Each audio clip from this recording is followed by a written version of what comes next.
नमस्कार, मनी गुरु देख रहे हैं आप, साथ आपके मैं हूं शालिनी कपूर तिवारी।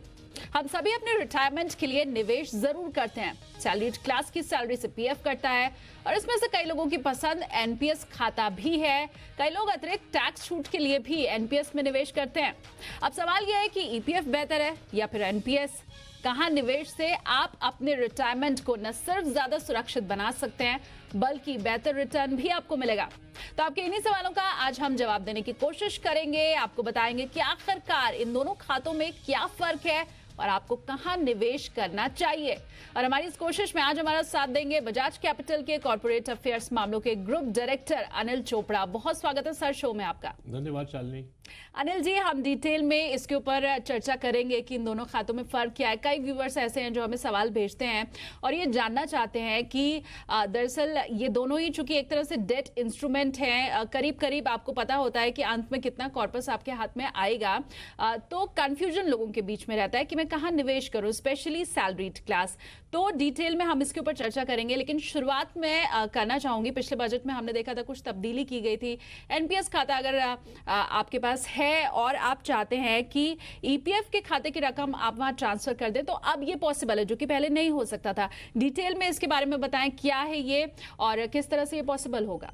देखिए, जो ईपीएफ है, जो एम्प्लॉइज प्रोविडेंट फंड स्कीम है, वो तो हमारे कंट्री में काफ़ी सालों से चल रही है और ऑर्गेनाइज सेक्टर के जो एम्प्लॉइज हैं, जहां कम से कम 20 लोग काम करते हैं, वहां पे ईपीएफ जो है वो कंपलसरी है। आपकी बेसिक सैलरी का 12% जो है कटता है और 12% ही एम्प्लॉयर देता है और वो पैसा जमा होता है ईपीएफ ऑफिस पे जाके। उस पर जो ब्याज मिलता है हर साल वो टैक्स फ्री रहता है और आजकल वो 8.65% चल रहा है। लेकिन एक काफ़ी बड़ी खामी थी ईपीएफ में, वो ये था कि जब आप रिटायर होते हैं तब आपको एक लमसम पैसा मिल जाता है, पेंशन नहीं मिलती थी। तो इसके चलते ही फिर गवर्नमेंट ने एनपीएस लॉन्च करी, जो 2004 में शुरुआत हुई थी उसकी, वो हुई थी गवर्नमेंट एम्प्लॉइज के लिए और फिर 2014 में वो जनरल पब्लिक के लिए भी खोल दी गई। तो एनपीएस जो है वो तो एक बेहतरीन एक आपके पास विकल्प है कि आप अपनी पेंशन की प्लानिंग कर सकें। लेकिन जो ईपीएफ में काफ़ी लोगों का पैसा जमा हो रखा है, उससे पेंशन आने की कोई उम्मीद नहीं थी। इसी खामी को दूर करने के लिए ही पिछले बजट में ये एक प्रावधान इंट्रोड्यूस किया गया कि अगर आप चाहते हैं कि जो प्रोविडेंट फंड में आपका पैसा जमा हो रखा है उसको आप एनपीएस में शिफ्ट कर दें, ताकि जब आप एनपीएस से रिटायरमेंट लें 60, 65, 70 में, तब आपको वहाँ से एक अच्छी खासी पेंशन मिले। तो इसकी एक इंट्रोडक्शन करी गई थी, इसकी अनाउंसमेंट करी गई थी। ये एक बहुत ही अच्छा विकल्प दिया गया है जिनको पेंशन को लेके चिंता रहती है कि जब रिटायर हो जाएंगे तो अपने जो जमा पूंजी को कहाँ लगाएंगे। लेकिन शालिनी, इसमें अभी भी कुछ अड़चनें बाकी हैं। ये अनाउंसमेंट तो हो गई है और इसकी डिटेल में इसका प्रोसीजर भी बता दिया गया है, लेकिन अभी तक इसमें कुछ पहल हुई नहीं है। हमने सुना नहीं है कि किसी भी एम्प्लॉय ने अपना पीएफ का पैसा सक्सेसफुली एनपीएस में ट्रांसफर कर दिया हो। उसकी वजह यह है कि अभी एम्प्लॉइज प्रोविडेंट फंड ऑफिस से इसके चलते कोई रेगुलेशंस या कोई गाइडलाइंस अभी तक जारी नहीं हुई हैं। लेकिन अगर मैं ये चाहूं कि मैं एनपीएस में अपनी रकम को ट्रांसफर कर दूं ताकि बाद में मुझे पेंशन मिलनी शुरू हो जाए, और जैसा आपने कहा कि अभी तक ऐसे मामले बहुत ज्यादा सामने आए नहीं, हो सकता है लोगों में अवेयरनेस की कमी हो, बहुत से लोग जानते ही ना हो इस चीज को। लेकिन हमारा शो अगर इस वक्त ऐसे लोग देख रहे हैं और वो चाहते हैं कि अंत में उन्हें भी पेंशन मिलनी शुरू हो जाए, तो क्या इसके लिए करना होगा, किन चीजों की जरूरत होगी? क्या हर आदमी अपने ईपीएफ के पैसे को एनपीएस में ट्रांसफर कर सकता है? क्या इसका प्रोसीजर है, ये डिटेल में बताएं। जरूर। देखिए, पहली बात तो यह है कि जो ईपीएफ स्कीम है वो सभी जानते हैं कि वो ई रिजीम के अंतर्गत आती है, यानी कि उसमें जब आप पैसा जमा करते हैं कोई टैक्स नहीं लगता है, बल्कि आपको टैक्स में छूट मिलती है सेक्शन 80C के अंतर्गट। जो उस पर ब्याज मिलता है आपको, जो आजकल 8.65% है, वो कंप्लीटली कर मुक्त है, टैक्स फ्री है, जो कि एक काफ़ी अच्छी एक सुविधा है सभी टैक्स पेयर्स के लिए भी। और तीसरा, जब आप रिटायर होकर पैसा वापस मिलता है उस पर भी कोई टैक्स नहीं लगता है। तो ईपीएफ के चुनिंदा बहुत ये स्पेशल एडवांटेजेस हैं। लेकिन पेंशन नहीं मिलती है, जैसे हमने पहले बताया। तो जो लोग चाहते हैं कि इसमें से एनपीएस में ट्रांसफर करें, तो सरकार ने पहले तो एक ये क्लियर कर दिया बजट में कि ये सिर्फ एक बार ही अलाउ होगा हर एक एम्प्लॉय को। ये नहीं कि वो कुछ पैसा अभी ट्रांसफर कर दे एनपीएस में, फिर कुछ पैसा कुछ सालों के बाद करे। तो ये लाइफ टाइम में सिर्फ एक बार ही सुविधा मिलेगी। आप अपने हिसाब से, अगर आपका प्रोविडेंट फंड में 50 लाख जमा हो रखा है, आप चाहें तो पूरा 50 लाख, नहीं तो 25 लाख है, जो भी आप चाहते हैं, एक बार ही आप ट्रांसफर कर सकते हैं। एक बात तो ये है। दूसरी बात यह है कि जब आप ट्रांसफर करेंगे तो उसमें किसी किस्म का टैक्स नहीं लगेगा, क्योंकि जो ईपीएफ है वो कंप्लीटली एग्जाम्प्ट ईईई के अंतर्गत आता है, तो आप ट्रांसफर कर देंगे। और एनपीएस में जब आप फाइनली रिटायर होंगे तो वहां से जो पेंशन आएगी वो पेंशन तो टैक्सेबल है, जैसे कि सभी जानते हैं कि सभी तरह की जो पेंशनें हैं वो कंप्लीटली टैक्सेबल होती हैं और वो टैक्स फ्री नहीं होती हैं। तो ये बिल्कुल उन्होंने क्लियर किया है कि बड़ी आसानी से फॉर्म भर के आप अपने प्रोविडेंट फंड से पैसा ट्रांसफर कर सकते हैं एनपीएस में। लेकिन जैसे मैंने पहले बताया, हमने प्रोविडेंट फंड ऑफिस में भी इसकी इंक्वायरी करी है, अभी पूरी तरह से इसकी गाइडलाइन इशू नहीं हुई है और अभी कोई भी ऐसा केस सामने नहीं आया है कि जहां पे लोगों ने अपना प्रोविडेंट फंड से एनपीएस में ट्रांसफर करा हो सकता है कि कभी भी ये इसके बारे में कोई सूचना आ सकती है या कोई नोटिफिकेशन इशू हो सकता है प्रोविडेंट फंड ऑफिस की तरफ से।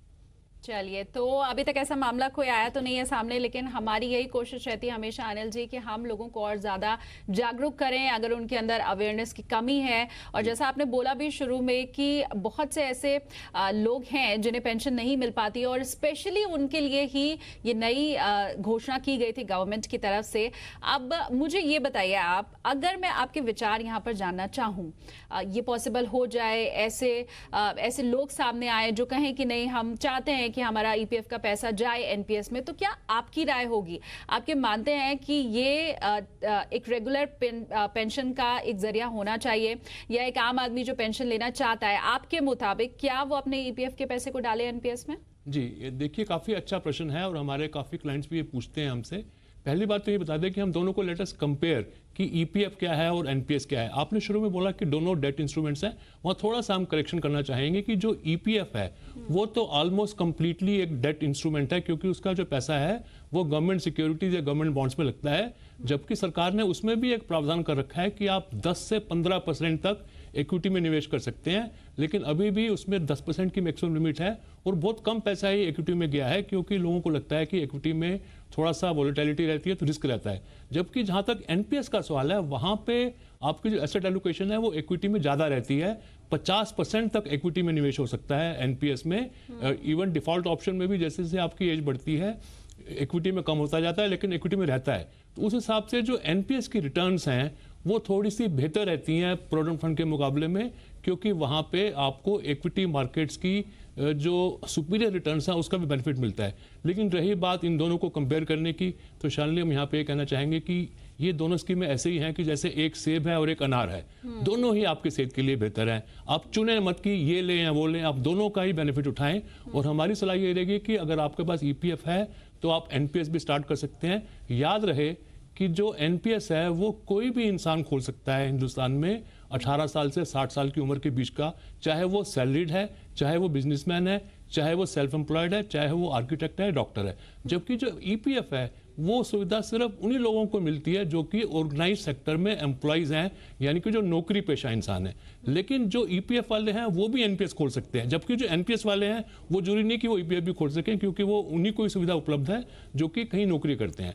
अब रही बात ट्रांसफर करने की, अगर आपके मन में ये आशंका है कि जब आप रिटायर होंगे तो आपको हर महीने पेंशन एक बड़ी अमाउंट की रकम चाहिए, और जो आपको भी लगता है कि जितनी आपकी लाइफस्टाइल है उसको पूरा करने के लिए अभी वो नाकाफ़ी है, तब आपको चाहिए कि आप कुछ पैसा अपना प्रोविडेंट फंड के जो पैसा अकुमुलेट हो रखा है वहाँ से एनपीएस में शिफ्ट करें। लेकिन हम कभी भी सलाह नहीं देंगे कि आप पूरा का पूरा पैसा अपना जो प्रोविडेंट फंड का है उसको एनपीएस में ट्रांसफर कर दें। हमारी सलाह ये रहेगी कि आप 50-50 बना के चलें, आधा पैसा रखें ईपीएफ में और आधा पैसा जोड़ें एनपीएस में, ताकि आपको एक तरफ टैक्स फ्री हाई इंटरेस्ट का बेनिफिट मिले और एक तरफ आपको इक्विटी मार्केट्स की सुपीरियर रिटर्न्स का बेनिफिट मिले। ऑल राइट, तो पूरा पैसा एनपीएस खाते में डालना समझदारी नहीं होगी। अनिल जी, बहुत से ऐसे हमारे व्यूअर्स भी हैं जिनका सवाल है स्पेशली ईपीएफ और एनपीएस को लेकर के। मैं एक बार फिर से रिमाइंड भी करा दूं हमारे व्यूअर्स को, आप भी अगर चाहें तो अनिल जी से अपने सवाल पूछ सकते हैं। और ऐसे ही एक दर्शक इस वक्त फोन लाइन पर हमारे साथ जुड़े हुए हैं, मोहम्मद आरिफ जी ने हमें फोन किया है। स्वागत है सर शो में आपका, बताइए क्या सवाल है? हाँ, थैंक यू मैडम, हमारा सवाल मनी गुरु में लेने के लिए। मैं इसका रेगुलर व्यूअर हूँ। हेलो, बहुत शुक्रिया। हाँ मैडम, अनिल सर को बहुत बहुत धन्यवाद। नमस्कार सर, मैं गवर्नमेंट एम्प्लॉय हूँ और मैं एनपीएस में कवर्ड हूँ। हमारे 2 सवाल हैं जी। हाँ, पहला सवाल मैडम ये है कि हम एनपीएस में जब इन्वेस्टमेंट हमारा होता है और जिसमें एम्प्लॉय और एम्प्लॉयर दोनों कंट्रीब्यूशन करते हैं 10-10%, तो उसमें हमें 80C और 80CCD हमें बेनिफिट मिलता है। और लेकिन इसके अलावा जो 50,000 एडिशनल हम टैक्स बेनिफिट में सेव करने के लिए जो गवर्नमेंट ने नोटिफाई किया था 80CCD 1B, उसमें जब हम इन्वेस्ट करना चाहते हैं तो हमको डिफॉल्ट स्कीम ही दी जाती है गवर्नमेंट की, जबकि कोई एनपीएस में कवर नहीं है तो उसको अपने मनपसंद स्कीम की सुविधा मिलती है। तो हमारे लिए ऐसी कोई सुविधा नहीं है क्या, हम ये जानना चाहते हैं। सवाल मेरे। हाँ, नहीं, ये आपका बहुत अच्छा प्रश्न है और ये पहले भी हमें कई लोगों ने पूछा है कि जो गवर्नमेंट एम्प्लॉइज हैं, अब ये एक तरह से जिन्होंने पॉलिसी बनाई है ये उन पर डिपेंड करता है कि वो कैसे प्रावधान रखते हैं। अभी तक तो पॉलिसी यही बनी हुई है कि जो गवर्नमेंट एम्प्लॉइज हैं उनको डिफॉल्ट ऑप्शन में ही जाना पड़ेगा। यानी कि डिफॉल्ट ऑप्शन का मतलब है कि जैसे जैसे आपकी उम्र बढ़ती जाएगी आपकी जो इक्विटी में एलोकेशन है वो कम होती जाएगी और डेट में बढ़ती जाएगी। जबकि जो नॉर्मल जो अदर देन गवर्नमेंट एम्प्लॉइज हैं या जैसे प्राइवेट सेक्टर के एम्प्लॉइज हैं या सेल्फ एम्प्लॉयड या बिजनेसमैन वगैरह हैं, वो जब एनपीएस में निवेश करते हैं तो वो चुन सकते हैं कि वो कौन सी ऑप्शन लें। जैसे मैंने पहले बताया, एक ऑप्शन है इसमें मैक्सिमम 50% तक इक्विटी में निवेश हो सकता है और बाकी 50% जो है वो गवर्नमेंट बॉन्ड्स और कॉर्पोरेट बॉन्ड्स में हो सकता है।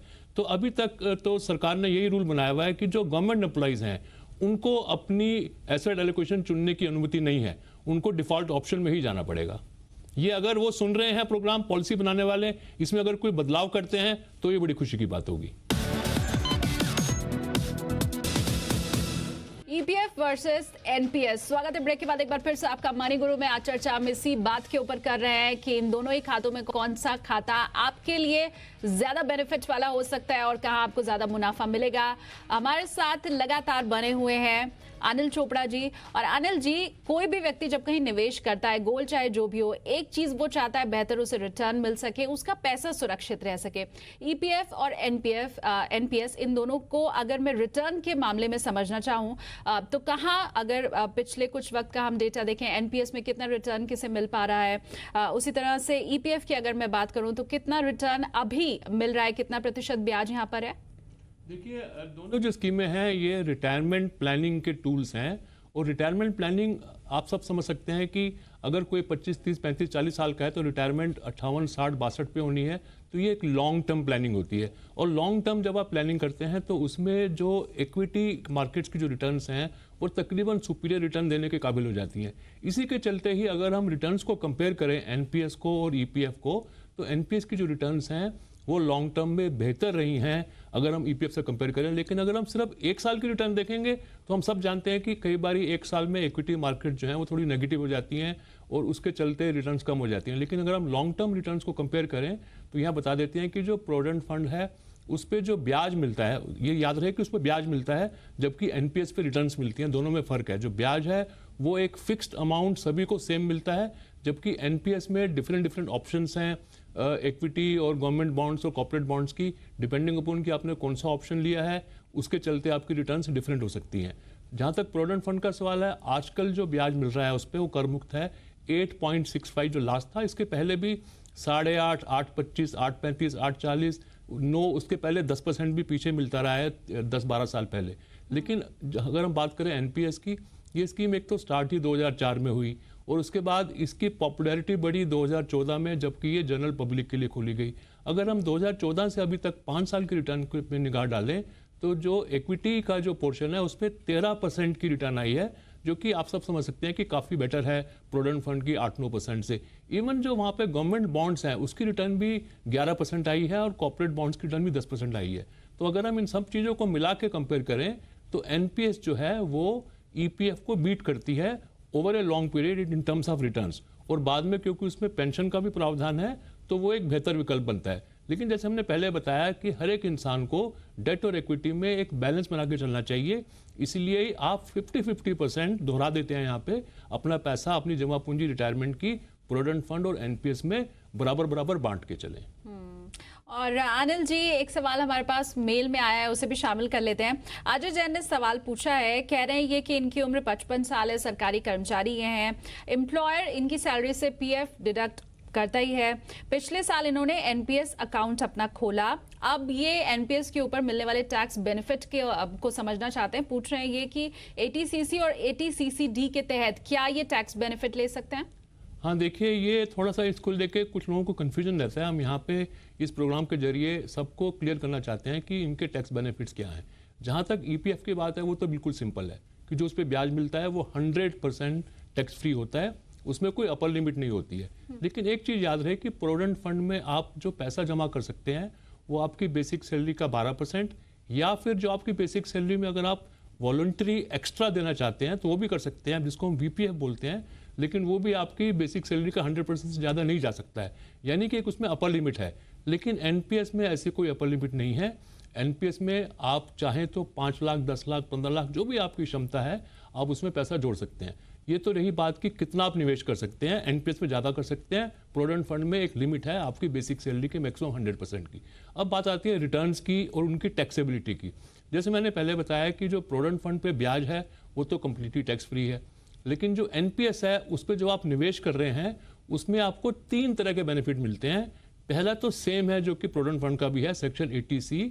उसमें सब जानते हैं कि मैक्सिमम लिमिट 1.5 लाख रुपए की है। 1.5 लाख के अंदर ही आपका एनपीएस भी आता है और प्रोविडेंट फंड भी आता है। लेकिन एनपीएस को ज़्यादा पॉपुलर करने के लिए और उसकी तरफ ज़्यादा लोगों का ध्यान आकर्षित करने के लिए सरकार ने एक एडिशनल बेनिफिट दिया एटीसीसीडी के अंतर्गत 50,000 रुपए का। वो सिर्फ एनपीएस के लिए ही एप्लीकेबल है। सिर्फ एनपीएस पे जब आप निवेश करेंगे तभी आपको मिलता है। तो यानी कि अगर आप एनपीएस में निवेश करते हैं तब आपको 1.5 लाख एटीसी का प्लस 50,000 एडिशनल एनपीएस का भी मिलता है। अगर आप 2 लाख रुपए प्रोविडेंट फंड में डालते हैं वहां पे आपको सिर्फ 1.5 लाख का बेनिफिट ही मिलेगा। लेकिन अगर आप 2 लाख डालते हैं एनपीएस में तो आपको 1.5 लाख सेक्शन 80C का और 50,000 एटीसीसीडी का भी मिलेगा। इसके अलावा एक और भी प्रोविजन है जिसके बारे में बहुत कम लोग जानते हैं। वो ये है कि अगर आप अपने एम्प्लॉयर से मिलके अपनी सैलरी की रिस्ट्रक्चरिंग ऐसे कराएं कि बेसिक सैलरी का 10% आप एनपीएस में कंट्रीब्यूट करें तो वो आपको 1.5 लाख एटीसी प्लस 50,000 एटीसीसीडी के अलावा एडिशनल बेनिफिट मिलता है, टैक्स में छूट मिलती है। लेकिन उसके लिए आपको अपने एम्प्लॉयर से बात करके अपनी सैलरी को रिस्ट्रक्चर करना पड़ेगा। ये जो बेनिफिट है ये सिर्फ नॉन गवर्नमेंट ऑर्गेनाइज सेक्टर के एम्प्लॉइज को लिए मना भी कर सकते हैं। वो कह सकते हैं कि नहीं, हमें इतना झमेला मोल नहीं लेना, हम तो एक तरीके से जिस हिसाब से काम कर रहे हैं हम वैसे ही करेंगे। जी, मना भी कर सकते हैं, क्योंकि उसमें अगर किसी एम्प्लॉयर के पास एम्प्लॉइज 500 या 1000 हैं लेकिन सिर्फ 3-4 एम्प्लॉइज ही बोल रहे हैं कि हमें ऐसे करना है तो मना भी कर सकते हैं। लेकिन अगर ज़्यादा एम्प्लॉइज मिलके और अपने एचआर से बात करते हैं तो एक की स्कीम डेफिनेटली जितने भी फॉरवर्ड लुकिंग कंपनीज हैं वो ये बेनिफिट्स अपने एम्प्लॉइज को देती हैं। अच्छा, मैं निवेश का यहाँ पर तरीका भी आपसे समझना चाहूंगी, ईपीएफ का और एनपीएस का। ईपीएफ में तो बहुत सीधा सा गणित है कि जो आपका एम्प्लॉयर है वो रकम काट लेगा और आपकी बेसिक सैलरी के हिसाब से रकम आपकी कटती चली जाएगी, निवेश होता जाएगा। एनपीएस की अगर मैं यहाँ पर बात करूँ तो क्या मैं अगर चाहूँ कि यहाँ लमसम निवेश में कर दूँ वो पॉसिबल है? क्या अगर मैं चाहूँ कि हर महीने में एसआईपी के जरिए 500,000 रुपए का निवेश करूँ तो क्या वो भी पॉसिबल है? थोड़ा एनपीएस पे कैसे निवेश होगा इसके बारे में बताइए। हाँ देखिए, बहुत अच्छा प्रश्न है आपका। एनपीएस जैसे मैंने पहले बताया कि ये स्कीम ओपन है सभी इंसानों के लिए, सभी सिटीजन्स के लिए, चाहे वो एम्प्लॉइज हैं, चाहे वो बिजनेसमैन हैं, चाहे वो सेल्फ एम्प्लॉयड हैं। तो जो सेल्फ एम्प्लॉयड हैं या बिजनेसमैन हैं या प्रैक्टिसिंग डॉक्टर्स वगैरह हैं वो एनपीएस में जो निवेश करने की सोचते हैं तो वो लमसम भी कर सकते हैं और चाहे तो वो हर महीने भी कर सकते हैं। पहली बात ये बता दें कि उसमें कम से कम जो निवेश है वो 1,000 रुपये का है और आप 1,000 रुपये महीना भी कर सकते हैं, हर साल हर महीने करके 12,000, और आप चाहें तो लमसम भी पहले ही महीने में अप्रैल में ही आप 50,000, 1 लाख, 2 लाख, 5 लाख जितनी भी आपकी क्षमता आप कर सकते हैं। उसमें किसी किस्म की कोई रेगुलरिटी की जरूरत नहीं है। आप अपनी क्षमता के अनुसार जिस महीने जितना आप चाहें आप कर सकते हैं, लेकिन एक महीने में एक ही बारी कर सकते हैं, यानी कि साल में 12 बारी कर सकते हैं। ऐसे नहीं कि आप रोज ही कुछ करते चलें। आप 12 महीने में अपनी क्षमता के अनुसार जितना भी आप चाहें अमाउंट एनपीएस में अकाउंट खोल के PRAN नंबर मिल जाएगा आपको, पेंशन रेगुलेटरी अथॉरिटी की तरफ से एक नंबर, जो कि एक नंबर फिक्स है। एक इंसान को एक ही नंबर मिलता है, जैसे कि पैन एक ही होता है, सिविक आधार एक ही होता है, ऐसे PRAN भी एक ही होता है। उस नंबर को कोड करके आप अपनी क्षमता के अनुसार चाहे लमसम चाहे हर महीने जो भी आपको सुविधा लगे आप उसमें एनपीएस में पैसे जोड़ सकते हैं। ऑल राइट अनिल जी, और एक सवाल और हमारे पास मेल के जरिए आया है, उसे मैं ले लेती हूँ। प्रसाद टम्बेकर जी हैं, उन्होंने कहा है कि प्राइवेट कॉलेज में ये टीचर हैं, अटल पेंशन योजना का खाता इन्होंने ऑलरेडी खुलवाया हुआ है, क्या एनपीएस में भी ये निवेश कर सकते हैं? और सलाह ये आपसे लेना चाहते हैं कि अटल पेंशन योजना ज्यादा अच्छी है या फिर एनपीएस में इन्हें निवेश करना चाहिए? ईपीएफ अकाउंट भी है इनके पास। अब इन दोनों को लेकर के ये परेशान है कि अटल पेंशन योजना जिसमें ऑलरेडी इनका निवेश है वो सही है या फिर एनपीएस? देखिए, जो अटल पेंशन योजना है वो एक बहुत ही सिंपल सी स्कीम है। वो उन लोगों के लिए है जो कि जिनको सुविधा नहीं है जो इक्विटी मार्केट्स के बेनिफिट उठाने की, और जो एक चाहते हैं कि उनको आराम से एक पेंशन मिलती है। उसमें मैक्सिमम पेंशन भी सिर्फ 5,000 रुपए की है। आप 7.5 लाख रुपए अटल पेंशन बीमा के अंतर्गत आप जमा कर सकते हैं। उसके ऊपर आपको 8% ब्याज के हिसाब से 5,000 रुपए की ताउम्र पेंशन आएगी। लेकिन 5,000 रुपए एक बहुत छोटी रकम है। ये उन लोगों के लिए तो काफी है जो कि छोटे गाँव में रहते हैं, छोटे शहरों में रहते हैं, और 5,000 से उनका गुजारा हो जाता है। लेकिन जैसे ये बताया, ये प्रोफेसर हैं, नेचुरली इनको 5,000 से कुछ नहीं होगा। इनको चाहिए कि अटल पेंशन योजना के अलावा आप एनपीएस में भी अकाउंट खोलें, एनपीएस में भी निवेश करें। और इसी बीच एक और कॉलर हमारे साथ जुड़ गए हैं, हमें महेंद्र सिंह बिष्ट ने फोन किया है। स्वागत है सर शो में आपका, बताइए क्या जानना चाहते हैं?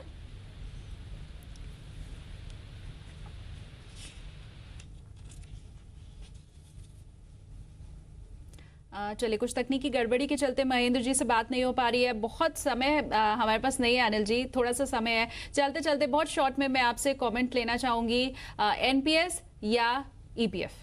जैसे मैंने पहले कहा, दोनों के अपने अपने बेनिफिट्स हैं।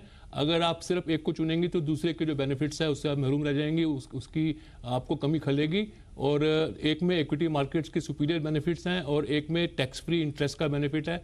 तो दोबारा से मैं ये कहूँगा कि आप दोनों स्कीमों में अपनी क्षमता के अनुसार 50-50% लेके चलें तो आपकी रिटायरमेंट प्लानिंग ज़्यादा बेहतरीन हो जाएगी। ऑल राइट, तो 50-50 निवेश आप इन दोनों ही स्कीम्स में कीजिए। आपको रिटायरमेंट की अगर आपको दुविधा है कि किस तरह से मैं प्लान करूं तो वो बेहतर हो जाएगा। अनिल जी, बहुत शुक्रिया आपका आज शो में हमारे साथ जुड़ने के लिए और व्यूवर्स के इतने सवालों का जवाब देने के लिए। धन्यवाद। तो मनी गुरु में आज के लिए बस इतना ही। आप देखते रहिए जी बिजनेस।